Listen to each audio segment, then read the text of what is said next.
Региональный проект «Подготовка кадров для системы образования» реализуется в Северостинском государственном пединституте.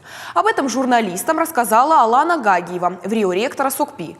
По ее словам, работать будут по всем направлениям проекта. Это и наставничество, вожатство, педагогические классы и работа с молодыми педагогами. Главная цель – обеспечить образовательные учреждения республики квалифицированными кадрами. А для того, чтобы улучшить условия для студентов, учебный процесс теперь будет проходить в других образовательных корпусах. Безусловно, хотелось бы улучшить материально-техническое оснащение, потому что современные образовательные технологии говорят нам о том, что необходимо, чтобы педагог владел всеми технологиями, а для этого в образовательном процессе они должны использоваться.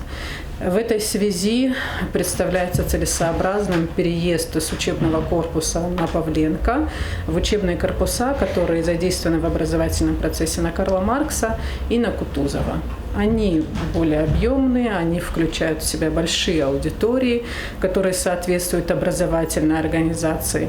Естественно, то, что был учебный корпус на Павленко, это была вынужденная мера, потому что в здании на Карла Маркса была у нас школа «Диалог». Сейчас у школы «Диалог» есть свое современное здание, и у нас есть ресурсы для того, чтобы студенты переехали в соответствующие санитарным нормам аудитории.